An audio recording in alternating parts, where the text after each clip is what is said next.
¿Qué quiere que le diga de mi provincia cordillerana? Recostada en el ande oyendo el canto de sus hermanas y ofreciéndolo todo desde el humilde de sus entrañas, que la siento en el pecho, mi bien amada. Hola, ¿qué tal? ¿Cómo están todos ustedes? Un saludo muy cordial, como siempre. Hoy, con Interior Neuquino, queremos recordar un hecho trascendental para toda la comunidad del Alto Valle del Río Negro y Neuquén, y más precisamente para la provincia del Neuquén. La llegada del ferrocarril. Allá por el año 1902, un 12 de julio precisamente, se han cumplido 123 años de este momento tan trascendente, porque luego, allá por 1904, o sea que el ferrocarril llega al 1902, en 1904 se produce el traslado de la capital de la provincia, que estaba en el norte, en la localidad de Chosmalal, aquí a la confluencia de los ríos Neuquén y Limay, conocido como Pueblito Confluencia.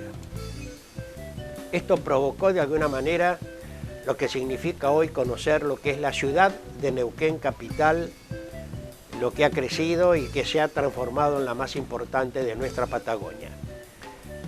La vía férrea, el ferrocarril, todos aquellos que llegaron con el ferrocarril se constituyeron en este proyecto que significa hoy la provincia del Neuquén, que en aquellos tiempos de alguna manera se trataba de integrar toda esta región al resto de nuestro país. Recordamos este acontecimiento en el programa de hoy. Acompáñenos una vez más.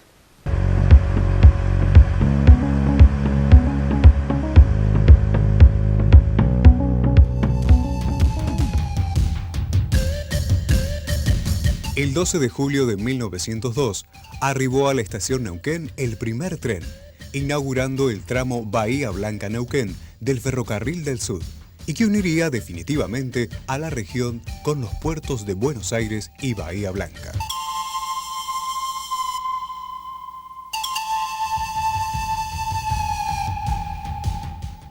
La empresa Ferrocarril del Sud, de origen inglés, fue la encargada de construir el ramal, solicitado por el gobierno nacional ante la alarmante posibilidad de un conflicto armado con Chile.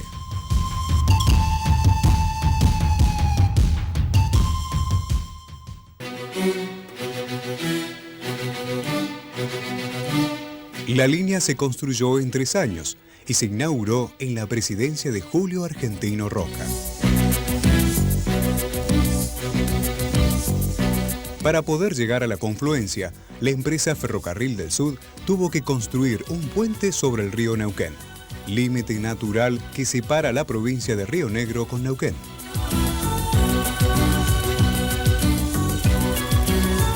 Los estudios de factibilidad para la construcción del puente fueron realizados por el ingeniero Carlos Crack y aprobados por ingenieros constructores en Londres.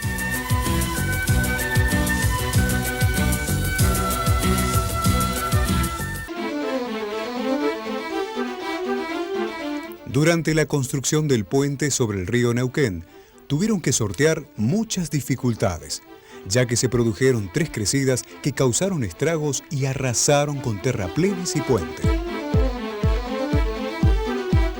Los intereses de la empresa para extender la línea férrea estaban centrados en las ganancias producidas por el ganado en pie y producción frutícola.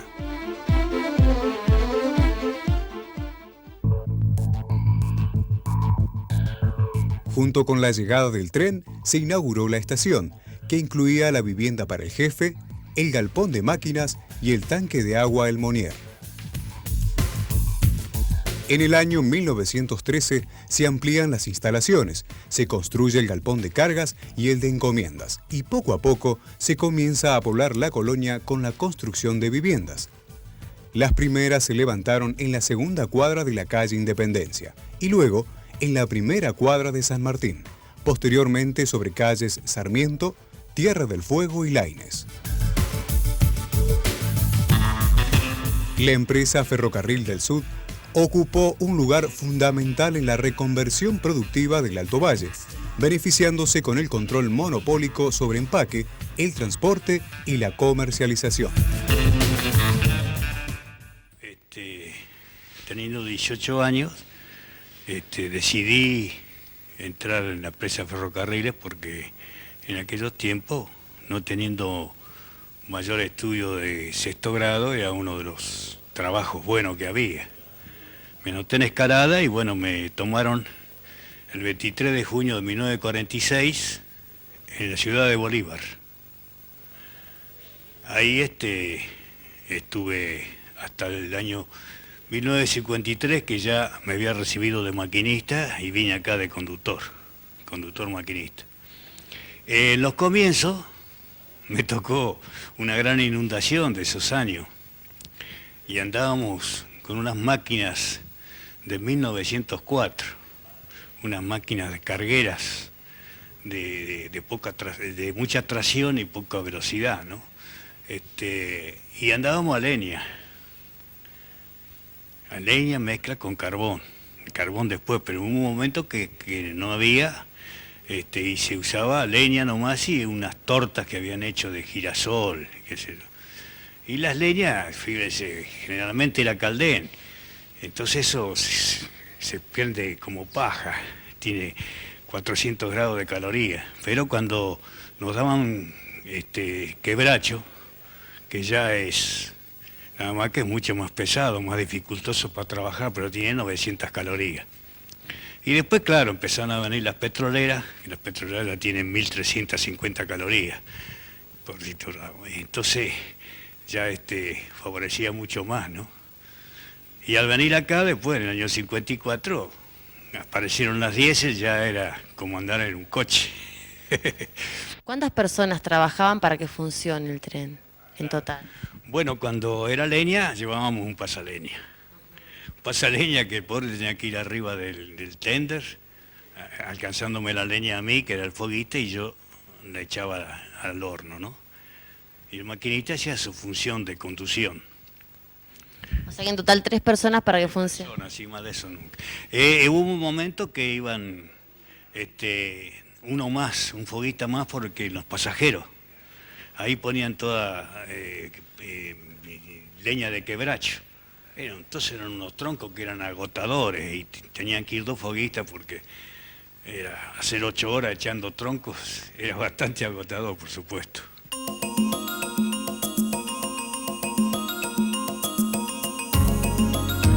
En el año 1948 se nacionalizaron los ferrocarriles, que hasta ese entonces eran ingleses.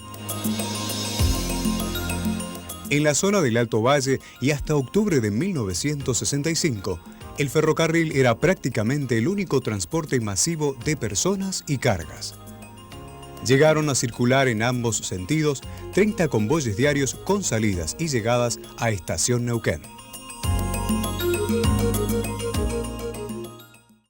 Vamos a hacer la primera pausa. Estamos recordando la llegada del ferrocarril a la ciudad de Neuquén capital allá un 12 de julio de 1902. Han transcurrido 123 años. Vamos a la pausa y ya retornamos.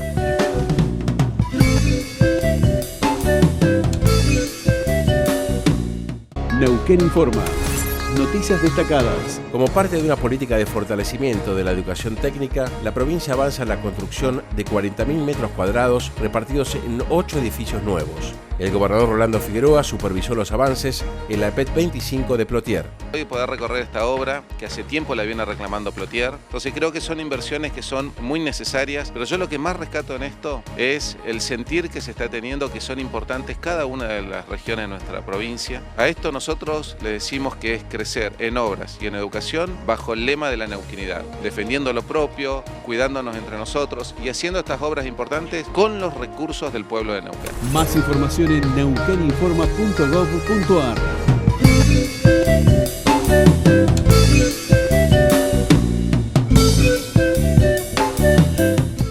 Bueno, y continuamos conociendo los testimonios de aquellos operarios que llegaron con la vía férrea, con el ferrocarril Sud, en algún momento propiedad de los ingleses y luego con la privatización del gobierno nacional. Ellos nos comentan historias de esa época. La carrera de maquinista había que estudiar, no lo mandaban a estudiar a uno, tenía que estudiar por cuenta propia. Y en fin, unos teníamos más suerte que otros, unos si no iban el primer examen, teníamos 4 exámenes para la regla era 4 exámenes si usted no pasaba el primero, el segundo, el tercero, el cuarto. Y después tenía que solicitarlo. Había mucha gente que no estudiaba porque no tenía medios para ir a la escuela. La escuela era gratis, era de la misma fraternidad. Y otras veces un poquito cansado porque en esa época había que trabajar el carbón, era una cosa diferente a la última parte cuando vinieron las máquinas diésel. Pero siempre había una horita para ir a la escuela. Estaba retirado, unos vivían en Bahía. Yo en la época mía, yo era de Bahía Blanca, tenía que ir a Ingeniero Guay, donde estaba ya la escuela. Se me hacía dificultoso, pero íbamos, aprendíamos, teníamos un buen instructor. En fin, y después esperábamos a la llamada de examen, íbamos allá y teníamos la suerte de pasar y ya veníamos como foguista autorizado.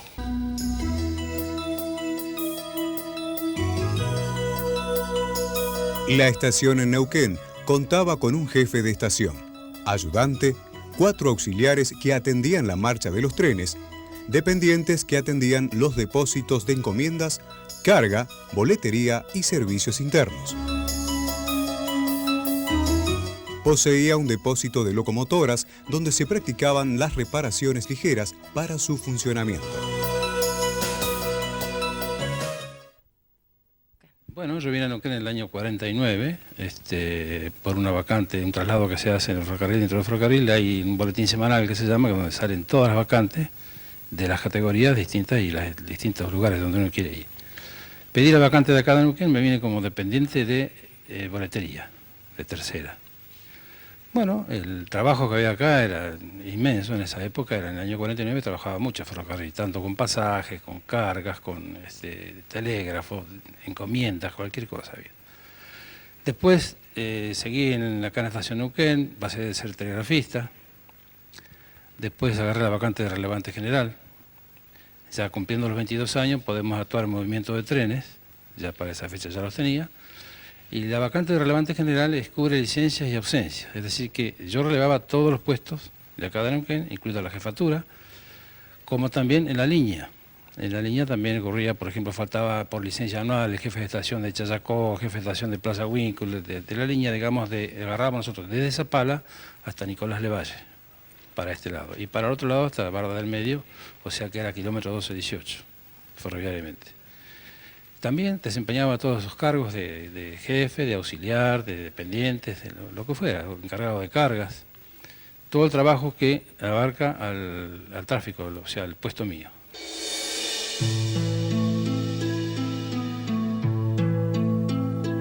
A partir de 1961 comienza el ciclo de decadencia y crisis de los ferrocarriles, matizado por periodos de aparente recuperación y recaídas. En el año 1990 se inicia el proceso de privatizaciones de las empresas públicas y la reforma de los estados nacionales y provinciales, que se llevaron a cabo bajo la dirección técnica y financiera del Fondo Monetario Internacional, del Banco Mundial y del Banco Interamericano de Desarrollo. ¿Representaba el tren en Neuquén? Bueno, representaba todo como representó en toda la República Argentina. Donde llegó un tren, se instaló un pueblo. Lamentablemente hoy no tenemos el tren porque siempre tenemos las desgracias que hay algún gobierno, como en el caso del señor Menem, que vendió todo. Y ahora estamos lamentando no tener un tren.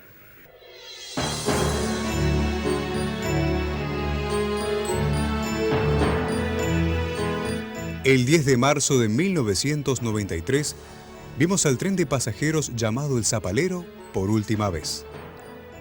Se lo llamaba así, ya que Zapala era punta de rieles.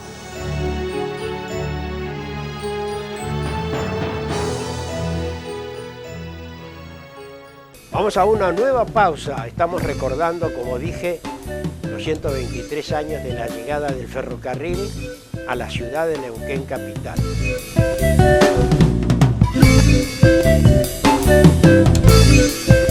Neuquén Informa. Noticias destacadas. Como parte de una política de fortalecimiento de la educación técnica, la provincia avanza en la construcción de 40.000 metros cuadrados repartidos en 8 edificios nuevos. El gobernador Rolando Figueroa supervisó los avances en la EPET 25 de Plotier. Hoy poder recorrer esta obra que hace tiempo la viene reclamando Plotier. Entonces creo que son inversiones que son muy necesarias, pero yo lo que más rescato en esto es el sentir que se está teniendo que son importantes cada una de las regiones de nuestra provincia. A esto nosotros le decimos que es crecer en obras y en educación bajo el lema de la neuquinidad, defendiendo lo propio, cuidándonos entre nosotros y haciendo estas obras importantes con los recursos del pueblo de Neuquén. Más información en neuqueninforma.gov.ar. ¿Sabías que Neuquén se transformó en una ciudad turística? Vení, acompáñame a recorrerlo. Acá desde el mirador del Limay. Y lo que viene, no te lo imaginás. Seguís ahí, ¿no? 1.800.000 personas le dijeron sí a la fiesta nacional de la Confluencia. Mira, mucha gente.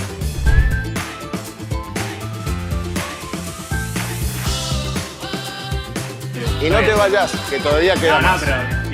¿Y ya recorriste el Parque Agreste? Es la cordillera, pero a 5 minutos del centro de la ciudad de Neuquén. ¿Te gustó? Mirá que esto no es todo. Tenés que seguir ahí. Municipalidad de Neuquén. Neuquén. Ah, para. Me imagino que ya hiciste el paseo en el bus turístico. Tenés que conocer esta ciudad, que te enamora. ¿Ahora sí? Municipalidad de Neuquén. Neuquén, capital.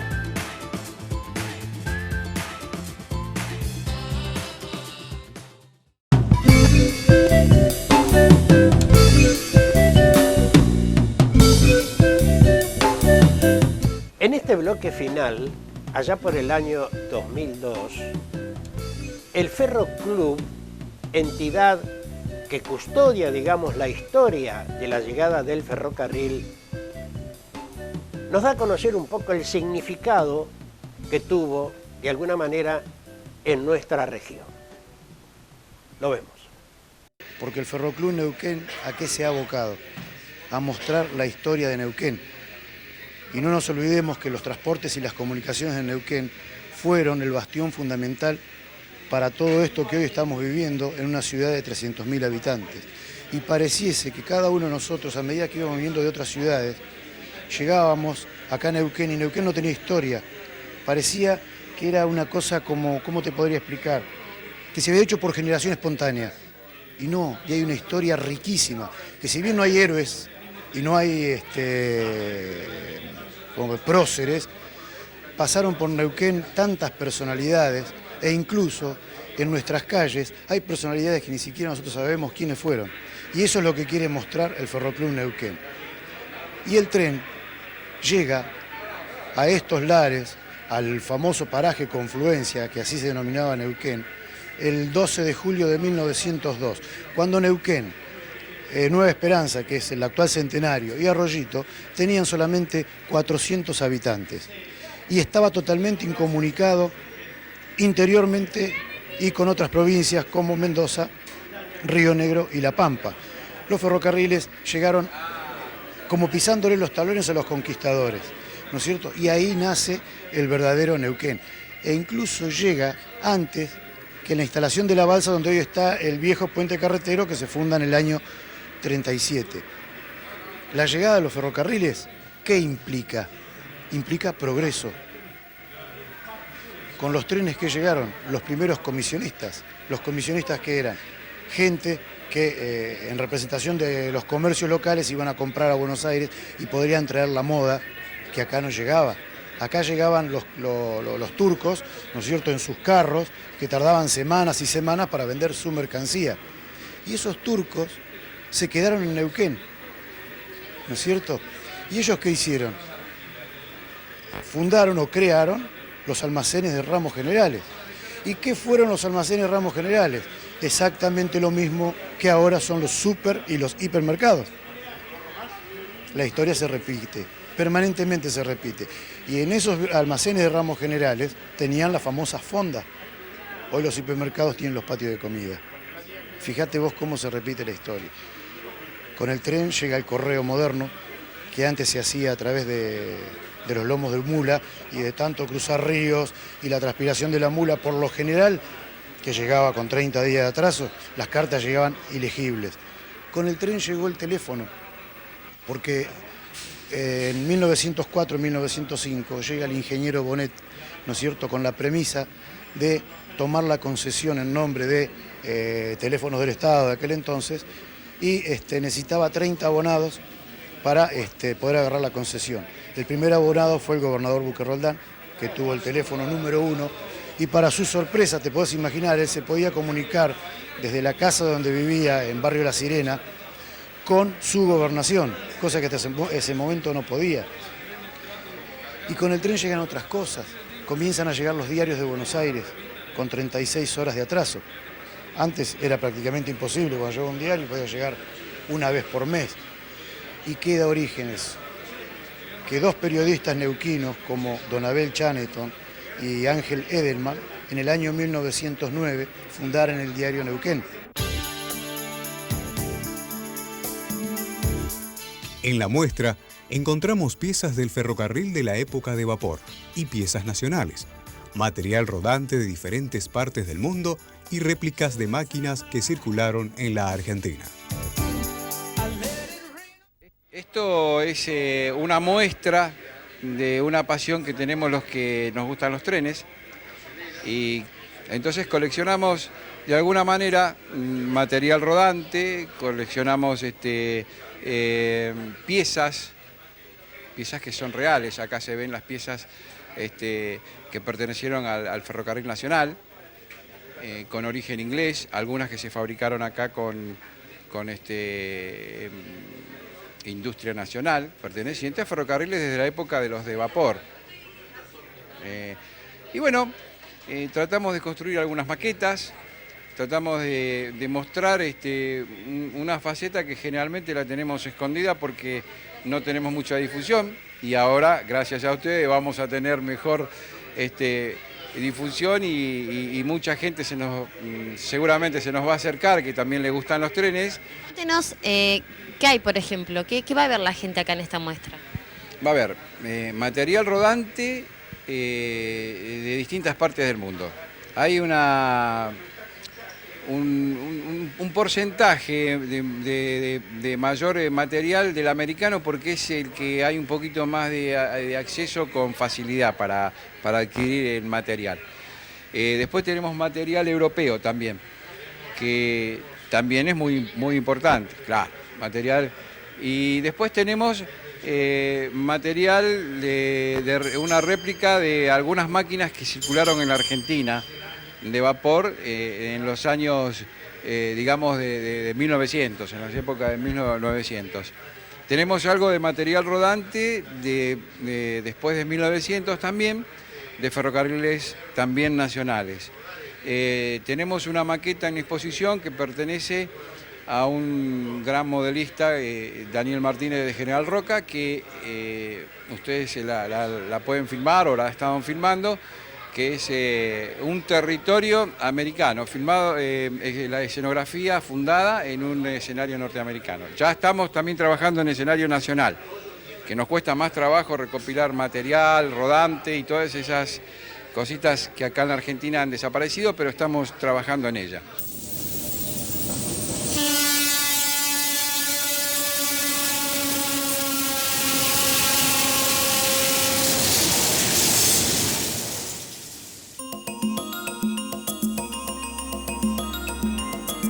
Un hecho importante para recordar que marcó el rumbo de nuestro presente y futuro.